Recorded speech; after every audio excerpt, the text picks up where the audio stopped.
Y nos toca presentar ahora a Joan Calzada, profesor titular en el Departamento de Política Económica de la Universidad de Barcelona.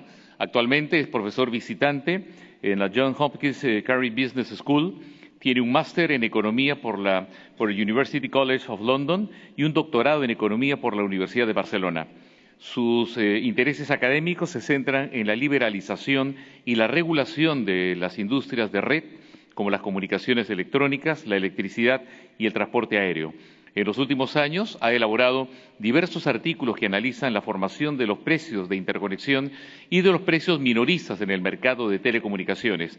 También ha evaluado diversas políticas de servicio universal en el sector de la energía, el agua y el transporte aéreo. Su ponencia está titulada Servicio Universal de la Energía. Adelante, profesor Joan Calzada.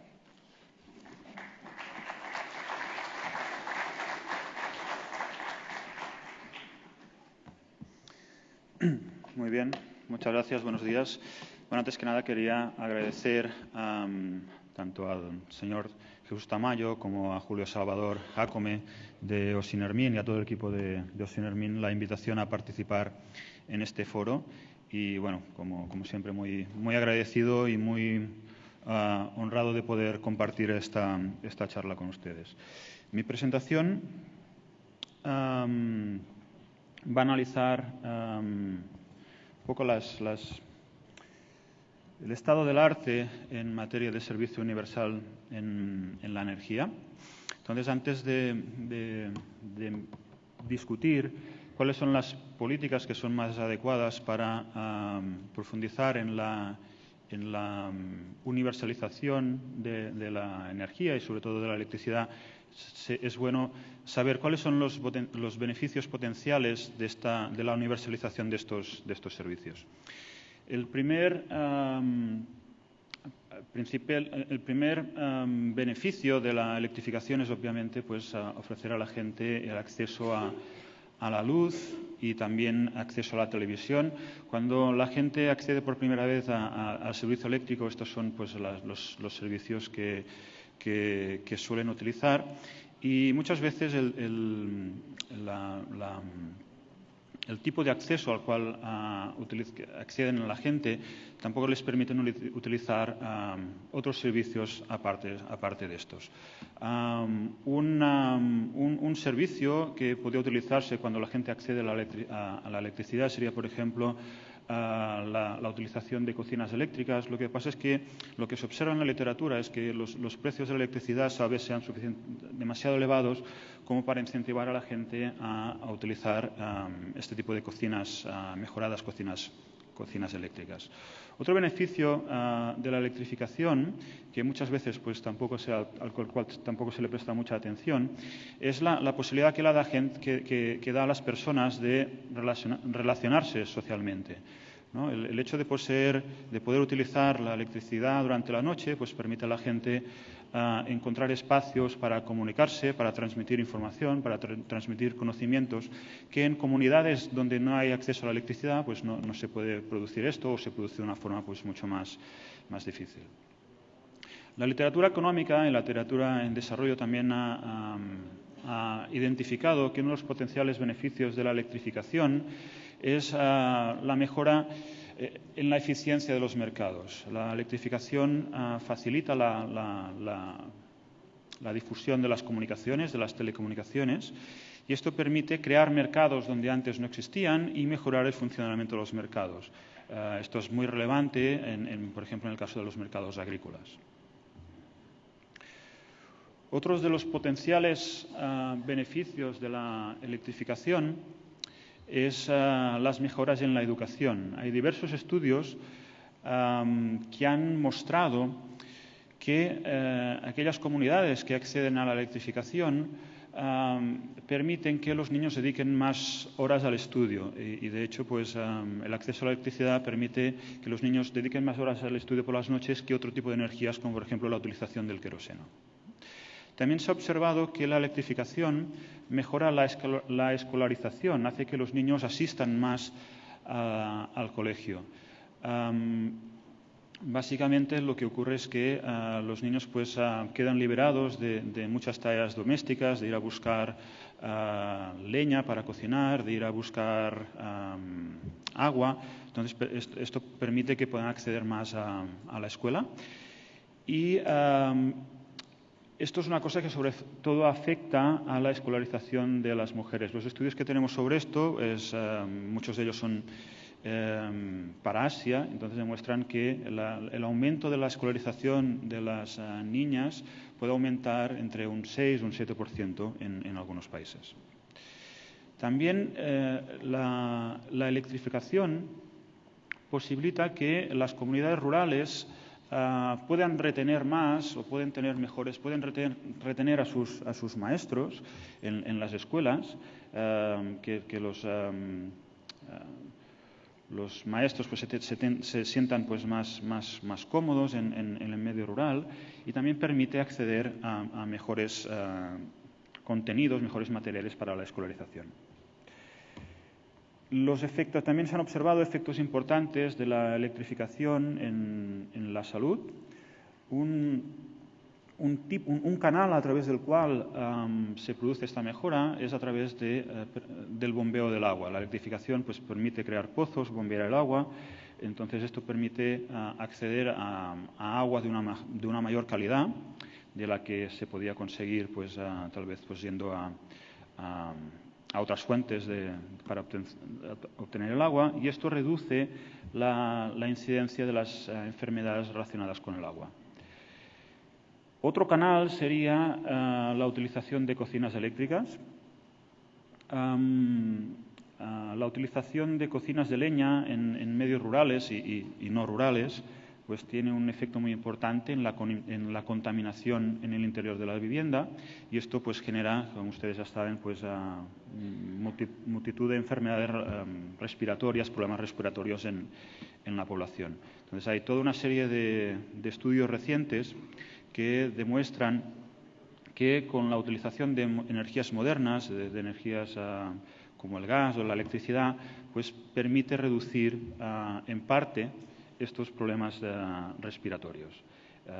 Creo que el próximo viernes Máximo Torero va a explicar un poco cómo funcionaría este tipo de efectos para el caso de El Salvador. En el caso de Perú, también actualmente pues, hay un programa muy importante de sustitución de las cocinas de leña por cocinas de gas. Entonces, pues, permiten un poco los datos iniciales que existen sobre esta sustitución, permiten ver pues, que hay una mejora en la salud de las familias que acceden a la electrificación.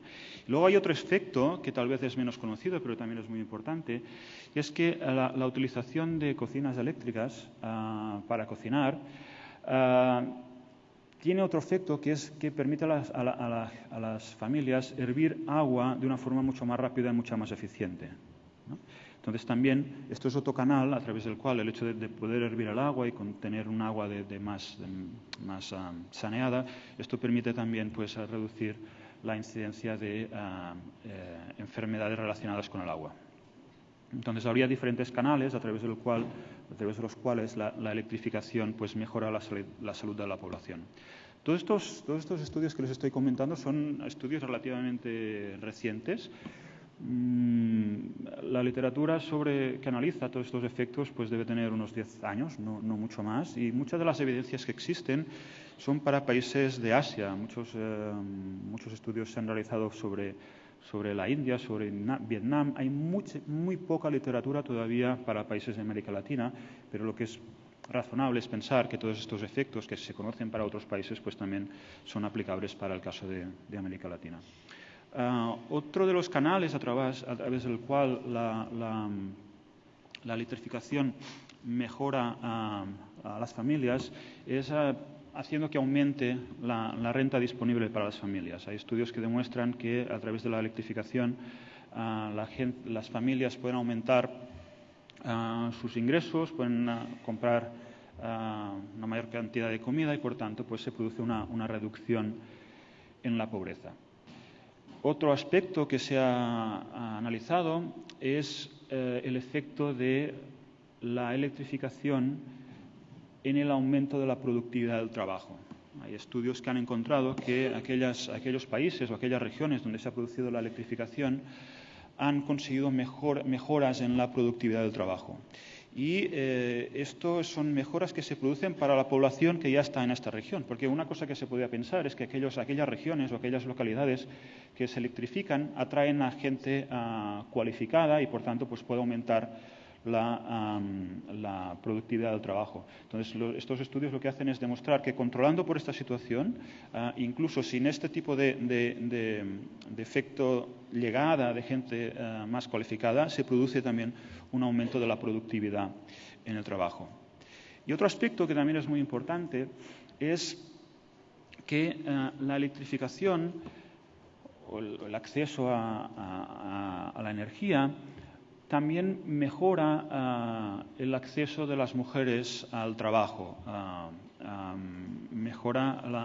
aumenta hace que las mujeres se incorporen más al trabajo de alguna forma porque pueden dedicar menos tiempo a las labores domésticas. Entonces, hay estudios para Sudáfrica que demuestran que allí donde se ha producido la electrificación, el aumento el acceso de las mujeres al mercado de trabajo ha aumentado en un 30 o un 35%, y también hay estudios recientes para el caso de Nicaragua, donde se estima que el aumento es del orden del 23%. Entonces, encontramos que, por tanto, existen diferentes canales a través de los cuales la electrificación puede mejorar la vida de las personas, ¿no?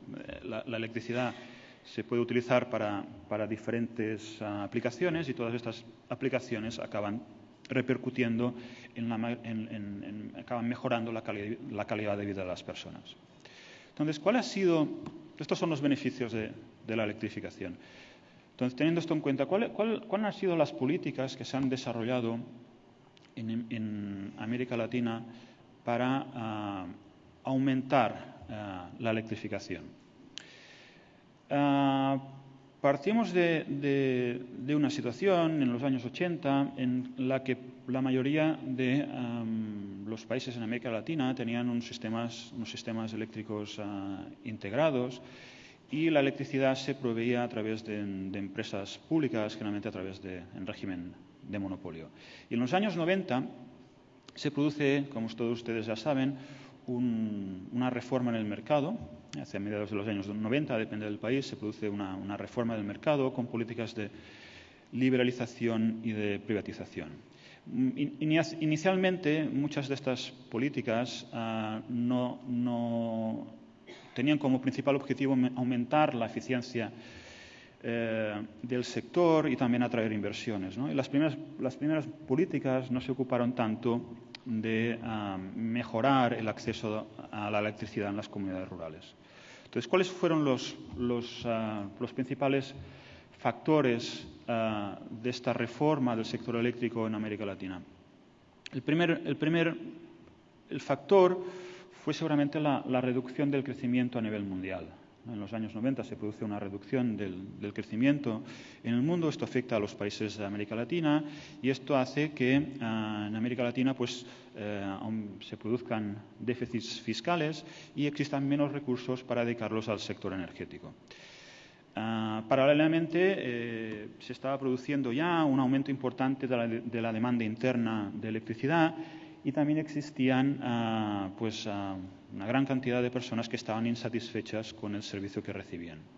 Y por otro lado, en estos años, los precios de la electricidad estaban muy subsidiados, ¿no? Muchas ocasiones, muchos países establecían precios por debajo de los costes. Entonces, en estas circunstancias, la reforma del mercado y sobre todo también la privatización fue un instrumento que se utilizó para conseguir recursos para reinvertir en el sector. Otros factores que propició esta transformación en el sector fue el elevado nivel de politización de las empresas públicas eléctricas, básicamente por dos motivos. El primer motivo es que en muchos países los precios estaban altamente politizados, se establecían precios por debajo de los costes o precios muy reducidos por motivos políticos, debido a la existencia de promesas electorales de mantener los precios bajos. Eso creaba pérdidas importantes en las empresas públicas. Y el otro problema que existía es que muchas de las personas que trabajaban en las empresas públicas, muchos de los directivos de las empresas públicas también tenían vinculaciones importantes en la política, y esto afectaba a sus decisiones, afectaban al tipo de inversiones que se realizaban en estas empresas. En este sentido, la transformación del mercado, las reformas del mercado, fue también una oportunidad para mejorar la eficiencia de estas empresas públicas, para evitar problemas de corrupción y para dar un servicio pues, que fuese más satisfactorio. Y finalmente, otro de los factores que impulsaron las reformas fueron las presiones de los organismos internacionales. Debido a la situación económica durante los años 90, muchos países sintieron la necesidad de ir a buscar inversiones en el exterior, y en ese momento es cuando organizaciones internacionales como el Banco Mundial, el Fondo Monetario Internacional, el Banco Interamericano de Desarrollo, pues empiezan a tener una intervención más pro mercado. Intentan promover reformas que aumenten mejoren el funcionamiento de los mercados en países de Latinoamérica. Entonces, muchas veces estas instituciones lo que hacían era condicionar, o lo que han hecho es condicionar la concesión de préstamos a la introducción de reformas en el sector. Y además, muchas de estas instituciones, muchos de estos bancos multilaterales, una de las cosas que hicieron también es empezar a invertir en el sector privado. O sea, ya no solo invertían en empresas públicas, ayudando a los estados, sino también empezaron a ofrecer apoyo a la inversión de la empresa privada. Entonces, una justificación adicional de todas las reformas que se hicieron en estos años fue intentar atraer fondos del exterior. Las consecuencias de esto, como todos ustedes ya saben, fueron muy importantes. En la época, entre el año 90 y el año 98, la inversión exterior que recibió América Latina fue muy elevada. Se calcula que prácticamente el 38 o el 40% de la inversión durante este periodo en países en desarrollo llegó a América Latina. Los principales beneficiados fueron países como Brasil, Argentina o Chile. Entonces, esta estrategia de introducir todas estas reformas tuvo este tipo de contrapartida. Lo que sucedió después es que también la crisis de los países asiáticos a finales de los años 90, pues hizo reducir un poco hizo reducir de forma importante estas inversiones que se recibían del exterior. Las privatizaciones muchas veces fueron acompañadas de una nueva forma de organizar los mercados. En estos años también se deja de considerar que las industrias, el sector eléctrico tiene que estar integrado verticalmente, entonces se hace esta división en actividades de generación, transmisión y de distribución. La mayoría de países privatizaron aquellas actividades que son potencialmente competitivas, que es básicamente la generación de electricidad. Es donde se observa una mayor privatización. En estos gráficos son las líneas azules. Estos son el porcentaje de privatización en todos estos países en generación de electricidad. Algunos países también privatizaron los sistemas de transmisión de electricidad, que son los que tienen en rojo, y algunos otros países, un grupo de países también introdujeron privatizaciones en la distribución de electricidad, que son las barras de color verde que ustedes tienen en esta figura, ¿no? Entonces, no todos los países privatizaron, no todos los países privatizaron igual, y no todas las transformaciones de los mercados fueron iguales, ¿no? Entonces, ¿cuáles son las consecuencias de estas políticas?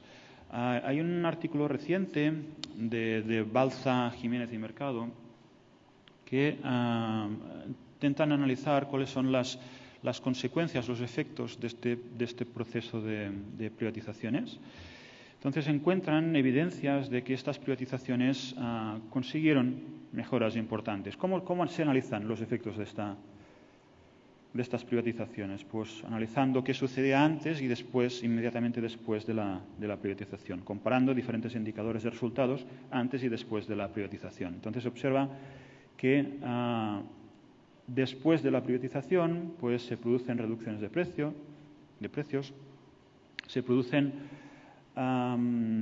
aumentos en la cobertura, se producen aumentos en la capacidad instalada, se reducen las pérdidas en la transmisión y la distribución, ¿no? Entonces, después de las privatizaciones aparecen todos estos efectos positivos. Lo que ya no sabemos es en qué medida estos efectos son debidos a la privatización. La pregunta sería, bueno, observamos estos efectos de la privatización, pero en los países donde no se privatizó o en los países donde no se privatizó tanto, también se encuentran estos efectos. Y lo que encuentran estos autores es que sí, que en muchos casos los países donde no se privatizó también aumentó la cobertura de los servicios, también se redujeron los precios, también se redujeron las pérdidas en la transmisión y en la distribución, también aumentó la capacidad de generación. Por tanto, no es muy claro cuáles fueron los efectos de la privatización. Lo que sí es importante es que después de la reforma de los mercados, pues la mayoría de países de América Latina pues crearon agencias reguladoras. Y estas agencias reguladoras sí sabemos que han tenido un efecto importante en la mejora de la eficiencia y en la mejora del funcionamiento de los mercados, ¿no? La creación de estas agencias reguladoras y los marcos regulatorios que se han implementado después pues han tenido claros efectos positivos. Ahora la pregunta sería, bueno, y después de todas estas reformas, después de este proceso de liberalización y de privatización, ¿qué tipo de políticas se desarrollaron para mejorar la electrificación en zonas rurales, en zonas remotas, ¿no? ¿Qué estrategias se llevaron a cabo durante estos años para complementar estas regulaciones que tenían como objetivo aumentar la competencia con regulaciones complementarias para mejorar el acceso al servicio al conjunto de la población?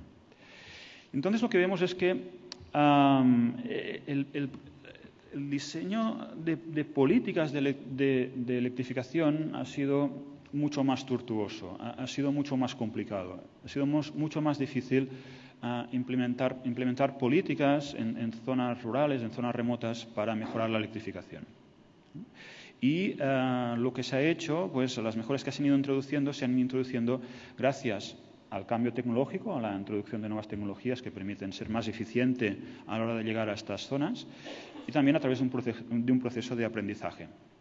Las primeras políticas que fueron desarrolladas entre los años 70 y los años 90, las primeras políticas de electrificación, pueden enmarcarse bajo el título del paradigma del donante. Es en esta época donde organizaciones internacionales, los donantes internacionales, llegaban a los países o las zonas rurales y desplegaban sus tecnologías, ¿no? Y entonces lo que esperaban es que la población local pues, fuese capaz, a través de la imitación, de replicar la implementación de estas nuevas tecnologías, ¿no? Había como una especie de efecto de demostración. Se llegaba a una determinada región, se implementaba una tecnología y se esperaba que las zonas de alrededor pues aprendieran de esto y también fuesen capaces de desarrollar su propia energía, su propia tecnología. Entonces, ¿qué se vio a partir de estas primeras experiencias? Primero, que muchos países, muchas comunidades no tenían recursos para mantener o para operar los sistemas que se estaban desarrollando. Por otro lado, tampoco la gente a nivel local tenía la capacidad técnica o la capacidad de gestión para poner en funcionamiento estas tecnologías.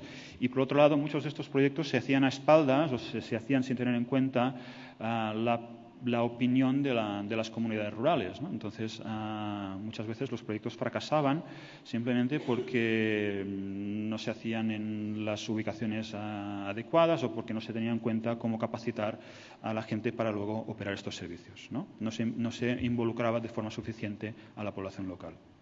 Este tipo de proyectos fueron sustituidos a partir del año 90 por otro tipo de proyectos que intentaban la creación de mercados locales, ¿no?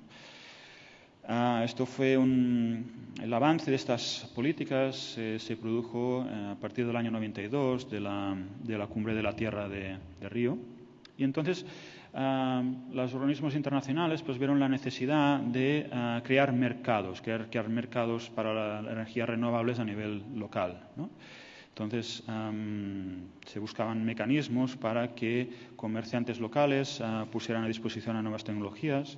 También es la época en la que aparece el sistema de concesiones, ¿no? De la creación de competencia para acceder al mercado, ¿no? Las concesiones regionales para ofrecer el servicio eléctrico. Entonces hay una transformación, ¿no? Se pasa desde el modelo del donante a la creación de mercados a nivel local. Lo que ocurre es que en muchas de estas ocasiones, en muchos de estos proyectos, se estaban desarrollando energías renovables que seguramente no eran rentables, ¿no? La cuestión es, bueno, si se pretende crear mercados para la difusión de energías renovables, lo que se tiene que conseguir primero es que estos mercados sean rentables, ¿no? Entonces, nadie se va a interesar en algo que no es rentable. Y también otro problema que tenían este tipo de proyectos es que muchas veces los programas de electrificación no iban acompañados de otro tipo de programas de apoyo. O sea, la electrificación es importante, pero para que realmente tenga éxito, pues seguramente tiene que ir acompañados de mejoras en la educación, mejoras en los transportes, mejoras en las comunicaciones. Entonces es necesario realizar programas que tengan una visión mucho más general, ¿no? Entonces, en esta época todavía no se desarrollaban este tipo de programas, pero a partir del año 2000, a partir de la Cumbre para el Desarrollo Sostenido de Johannesburgo, por ejemplo, pues se intentan fomentar programas que tengan en cuenta este desarrollo más local. Se intenta mejorar las relaciones entre las agencias reguladoras y los donantes. Se intentan también pues mejorar la relación entre agencias reguladoras, entre agencias de cooperación internacionales y locales, ¿no? Muchas veces lo que ocurría es que las agencias de cooperación internacionales proponían infraestructuras o planes de desarrollo que no eran compartidos con las agencias de cooperación locales, ¿no? Y esto es debido a la falta de comunicación entre ellos, ¿no? Entonces se pasa de un modelo que intenta crear mercados a un modelo, o se complementa esto con un modelo en el que las comunidades locales y las organizaciones tengan un mayor peso en el desarrollo de los programas. Entonces ha habido un proceso de aprendizaje, una evolución en todas estas políticas para la electrificación. ¿Cuáles han sido los resultados de estas políticas? Bueno, los resultados básicos han sido un aumento importante de la electrificación y un aumento importante también del consumo eléctrico. Este sería el panorama del acceso a la electricidad en América Latina. Y ustedes tienen en las barras de color azul son la electrificación en el año 2000 y en el color rojo en el año 2012. Entonces se ve pues que muchos países pues han conseguido pues prácticamente el acceso universal a la energía. Algunos países como Perú, como Ecuador, pues han hecho unos progresos muy importantes en la mejora de la electrificación. Cuando miramos la electrificación a nivel urbano, pues vemos que la mayoría de países pues prácticamente han conseguido el 100% en la electrificación, y lo que es ya más problemático es cuál es el nivel de electrificación en el nivel rural, ¿no? Estos son datos del Banco Mundial, y lo que vemos con estos datos es que en muchos países existe todavía un porcentaje muy importante de las comunidades rurales que no tienen acceso a la electricidad. Entonces, este es el principal objetivo de las políticas de electrificación, reducir esta situación. En términos de personas, ¿cuál es la importancia de esta situación? Dejando de lado el caso más dramático de Haití, lo que vemos es que las personas afectadas por la falta de acceso a la electricidad puede rondar a los 2,5 millones en el caso de Perú, a los 2 millones en el caso de Guatemala, o al 1 millón de personas en el caso de Honduras, Bolivia y Colombia. Es decir, hay un porcentaje importante de personas en el medio rural que no tienen acceso a la electricidad, y en el conjunto de América Latina se calcula que existen más o menos unos 20 millones de personas que no tienen acceso a la electricidad. El otro aspecto que es importante analizar es el impacto a nivel del consumo de electricidad. También lo que observamos con los datos también del Banco Mundial es que entre el año 2000 y el año 2012 ha habido un aumento muy importante en el consumo de electricidad en América Latina. Y el consumo es realmente muy importante en el caso de algunos países andinos, ¿no? Entonces, ¿qué quiere decir esto? Que a pesar de que la electrificación hace que acceda al servicio eléctrico personas que van a consumir muy poco, a pesar de esto ha habido un aumento importante en el consumo de electricidad. Esto puede ser también debido al proceso de urbanización en América Latina, ¿no? A la salida de personas del ámbito rural al ámbito urbano, ¿no? Pero ha habido un aumento importante en el consumo a pesar del aumento de la electrificación en zonas rurales.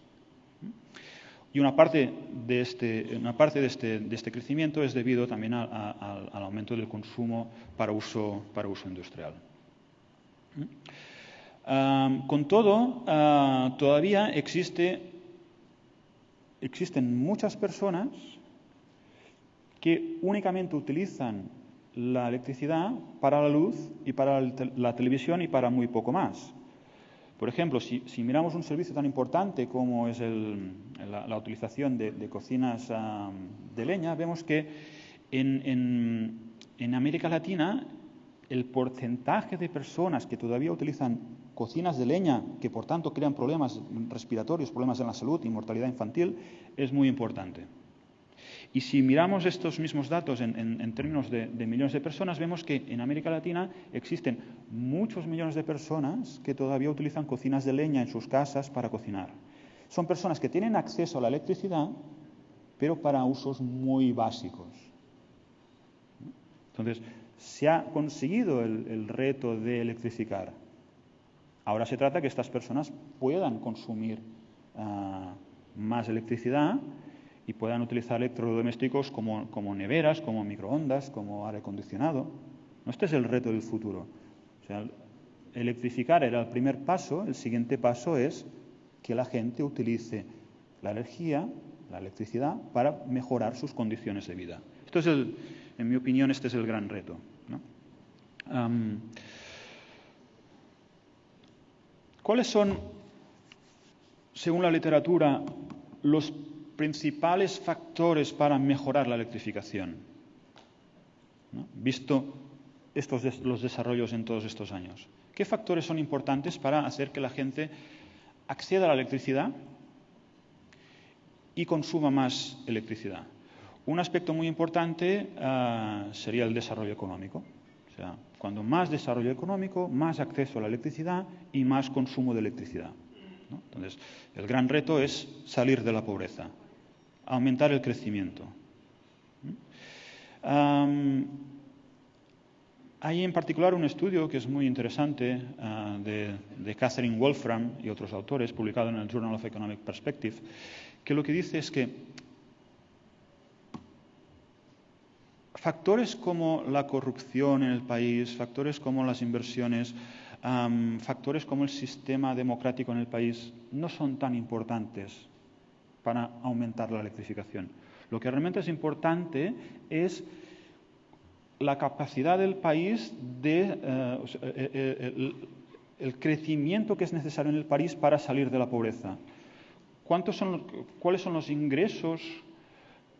¿En cuánto hay que aumentar los ingresos familiares para que las familias salgan de la pobreza? En la medida que se consigue que la gente salga de la pobreza, entonces es cuando aumenta la electrificación. Es cuando la gente consigue comprar nuevos electrodomésticos y consumir más.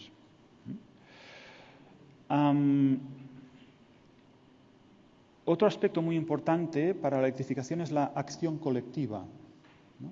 También hay otros estudios que demuestran que aquellos países o aquellas regiones que han conseguido electrificar más son aquellas en las que la gente ha estado más organizada. Por ejemplo, en la medida que aumenta la democratización, en la medida que aparecen gobiernos más democráticos, esto da voz a los consumidores, esto da voz a la población y como consecuencia de esto se consigue políticas más favorables a las personas, ¿no?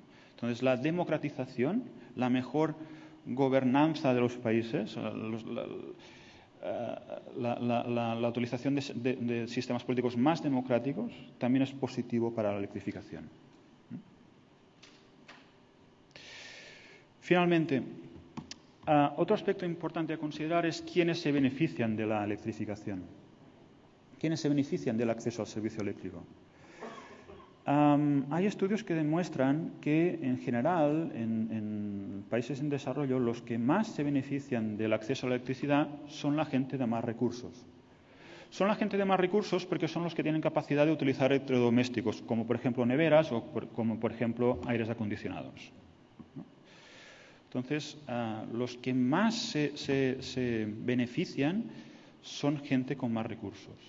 Y los canales a través de los cuales se producen los efectos de la electrificación son diferentes en la población rica y en la población con menos recursos. La gente con más recursos se beneficia de la electrificación directamente utilizando más electrodomésticos que consumen más. La gente que tiene pocos recursos no pueden acceder a estos electrodomésticos, pero se benefician de la electrificación porque la electrificación produce crecimiento económico y entonces esto indirectamente les beneficia. No es un beneficio directo, sino es un beneficio indirecto a través de las externalidades que produce el crecimiento económico. Por tanto, hay un problema importante en muchos países en desarrollo y es que quienes menos se benefician de la electrificación son las familias de menos recursos. Entonces, ¿qué se puede hacer para evitar este problema? Pues una de las cosas que se puede hacer es lo que se hace ya en América Latina, que es crear programas de tarifas sociales, de subsidios, para apoyar a la gente de menos recursos. Entonces, todos los países de América Latina tienen este tipo de programas, que están financiados pues, generalmente a través de subsidios cruzados, pero no en todos los casos. Entonces, hay un estudio muy interesante de OLADE que analiza las tarifas sociales en América Latina. Entonces, lo que se observa es que generalmente los beneficiarios de estas tarifas sociales son la gente de menos recursos, pero también gente con recursos. Aquí tienen el porcentaje de personas en cada país que se benefician de los servicios de las tarifas sociales, en color azul. En rojo tienen el porcentaje de la población del país que está por debajo del umbral de la pobreza y en verde tienen el porcentaje de la población del país que está por debajo de la línea de la indigencia, ¿no? Entonces, lo que vemos es que, salvo algunas excepciones, generalmente los beneficiarios de las tarifas sociales son más que los que están por debajo de la línea de la pobreza. O sea, hay gente que está recibiendo recursos, subsidios, que se beneficia de tarifas sociales que en principio no se deberían de beneficiar, ¿no? Y esto crea posiblemente pues, un gasto para el Estado. El consumo máximo generalmente para acceder a la tarifa social suele ser de unos 200-300 kilobytes hora al mes. Esto es una pauta bastante regular. Esto es el máximo. En algunos países, como por ejemplo Perú, pues para acceder a las tarifas sociales, pues si tienes un consumo entre 0 y 30 kilobytes por hora al mes, pues tienes acceso a un tipo de tarifas sociales. Si tienes un consumo por encima de 30 kilobytes y hasta 120 kilobytes, pues tienes acceso a otro tipo de tarifas sociales. En el caso de Ecuador, como ejemplo, pues hay una tarifa social para las personas en la costa, otra tarifa social para las personas en las redes, otra tarifa social para las personas que son mayores, que tienen más de 65 años. Entonces, estos son los consumos máximos, ¿no?, en cada país. Y por otro lado, vemos que, y por tanto lo que veíamos es que existía bastante diversidad, ¿no? Y también vemos diversidad en el porcentaje de descuento que ofrecen las tarifas sociales. En algunos países los descuentos son relativamente bajos, en otros países son de prácticamente el 100%. Esto es otra cosa que se critica habitualmente en la literatura. O sea, si queremos que la gente haga un uso responsable de la energía, no se puede subsidiar con el 100%, ¿no? Pero de nuevo, estos son descuentos máximos por la tarifa social, ¿no? Por ejemplo, en el caso de Perú, el descuento máximo sería del 62% de la tarifa para gente que consume entre 0 y 30 megabytes hora. En el caso pero para gente que consume entre 30 y 120, entonces la tarifa social es del 50%. El descuento social es del 50%. En Ecuador, todo el mundo que accede a la tarifa social tiene un descuento del 50%. Entonces, todo esto es interesante, pero ¿cuál es el impacto de esto? En el mismo estudio de Olade, lo que se hace es analizar cuál es el impacto de estas tarifas sociales en gente que están por debajo de la línea de indigencia. Entonces, se calcula cuál sería la renta media de las personas que están por debajo de la línea de indigencia. Pues ellos calculan que es de 2.281 dólares al año, que esto lo que equivale es a unos ingresos de 1,25 dólares al día para una familia de 5 miembros, ¿no? Entonces, teniendo esto en cuenta, si consideramos el descuento máximo que pueden conseguir la gente del país a través de las tarifas sociales, lo que vemos es que en algunos países como México, las personas beneficiadas de las tarifas sociales pueden conseguir unos descuentos de hasta 900 dólares al año a través de las tarifas sociales, pero luego vemos que para los demás países los descuentos son mucho menores. Por ejemplo, pues en el caso de República Dominicana, el descuento sería ya de solo 250 dólares. Entonces, ¿cuál es el impacto, por tanto? Hay tarifas sociales para estimular la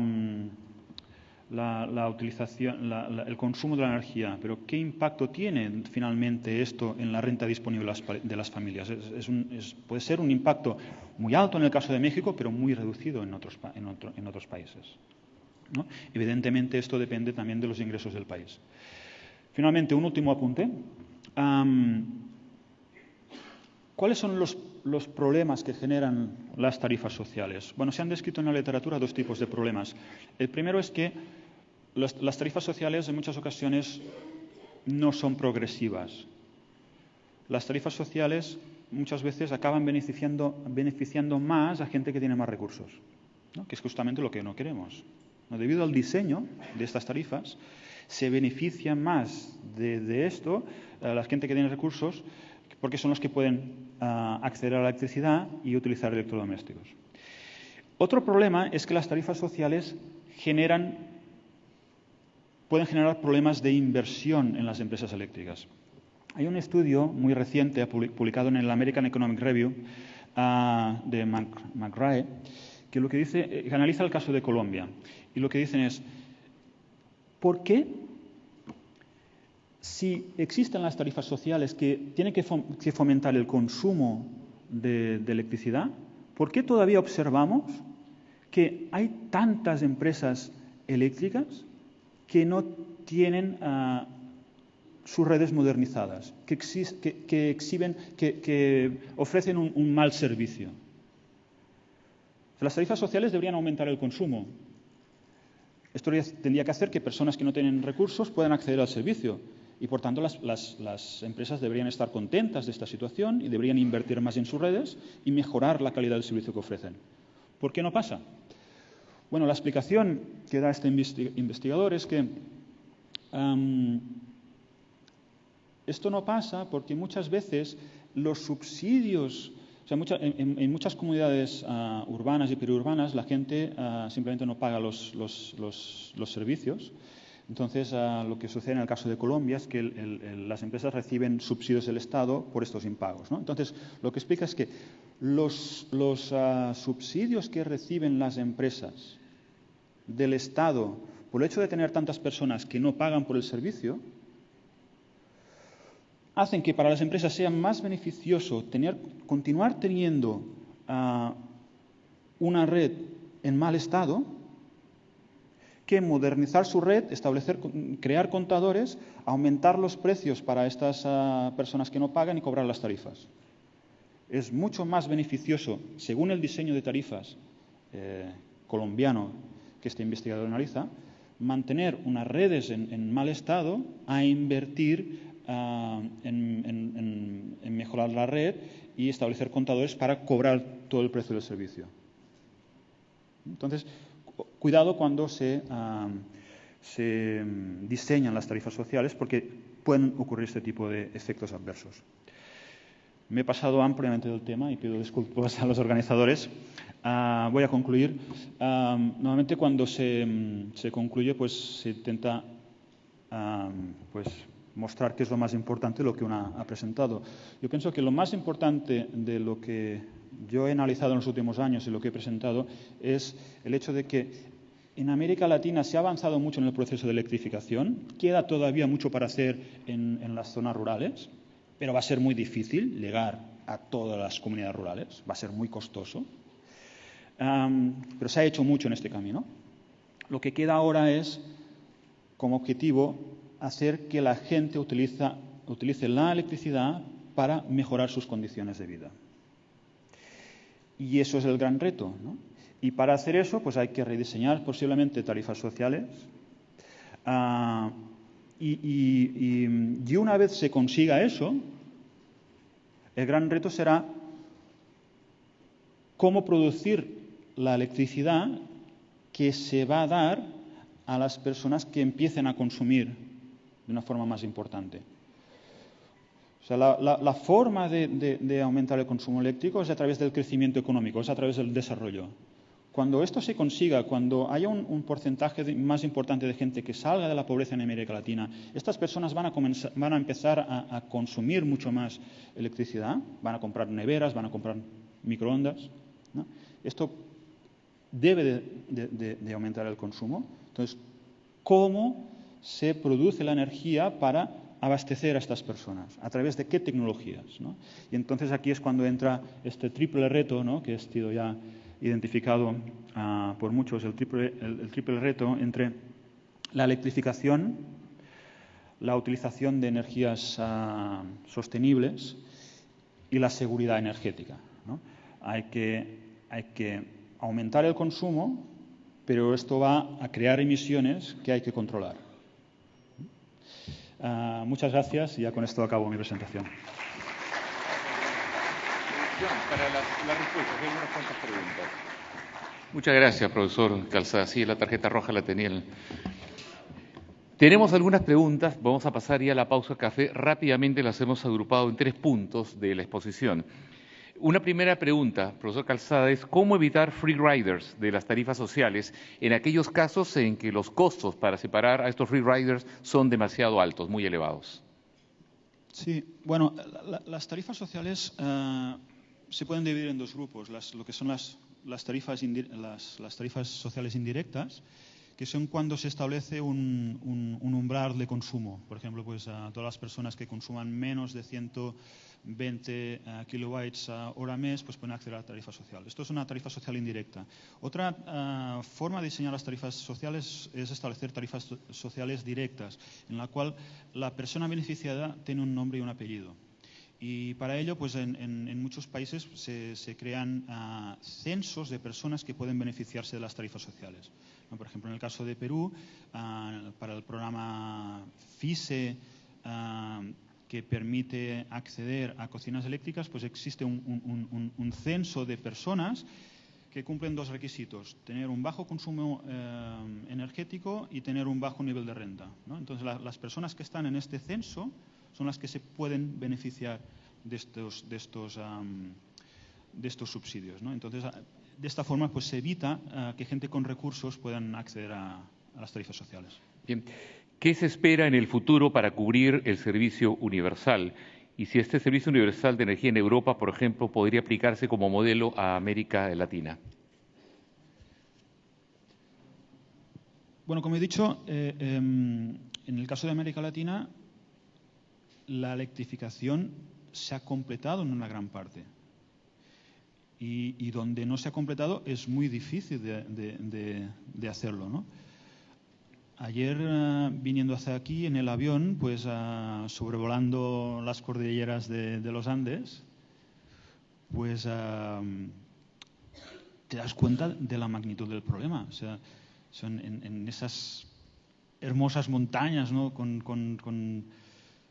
tan inaccesibles, ves continuamente pues centros poblados que tienen que recibir servicio eléctrico, ¿no? Dices, bueno, esto va a ser muy difícil, ¿no? Entonces, en muchas regiones, sobre todo en las regiones andinas, va a ser muy difícil llegar al 100% de la cobertura eléctrica, ¿no? Pero bueno, para eso pues existen las nuevas tecnologías que permiten pues dar la oportunidad a la gente al menos a acceder a electricidad para usos más básicos. Y el siguiente punto que comentaba y el cual enfatizaba es que después de la electrificación lo importante es que la gente consuma. No porque es interesante que la gente consuma en sí mismo, porque porque el consumo es desarrollo, ¿no? Y eso ya pues seguramente depende de las características de cada país, de cuál es su capacidad para crecer, ¿no? Y en qué medida el crecimiento de cada país consigue reducir la pobreza. No todos los crecimientos consiguen reducir la pobreza. Bien. Finalmente, varias preguntas confluyen en este punto. ¿Cómo explicar que la electrificación no reduzca la pobreza? Nos citan casos como Ruanda y Brasil. ¿Por qué la electrificación no redujo la pobreza en Brasil? ¿Se puede culpar al modelo económico que busca vender electricidad en vez de brindar acceso a la energía a toda la población? Bueno, hay estudios que no han identificado un efecto claro entre la electrificación y, por ejemplo, pues la escolarización, mejoras en la salud, ¿no? Hay algunos estudios, como por ejemplo para Brasil o para Ruanda, no han encontrado estos efectos, pero todavía la evidencia empírica es bastante reducida. Necesitaríamos tener más investigaciones para más países para realmente determinar cuáles son los efectos. Es interesante ver que hay estudios que no encuentran esto, pero lo más razonable es pensar que sí, que la electrificación sí tiene efectos positivos. La otra cosa que es importante, y es hacia donde van los nuevos programas, es en que los programas de electrificación tienen que ser complementados con otros programas, por un lado, para mejorar la capacidad de las comunidades rurales de absorber esta electrificación, de operar los sistemas, de mantenerlos, de participar en su diseño. Y por otro lado, estos programas tienen que ir acompañados de otros programas de desarrollo, como por ejemplo el de mejorar las infraestructuras de comunicaciones, de transporte. O sea, una cosa que sí que no está estudiada por la literatura es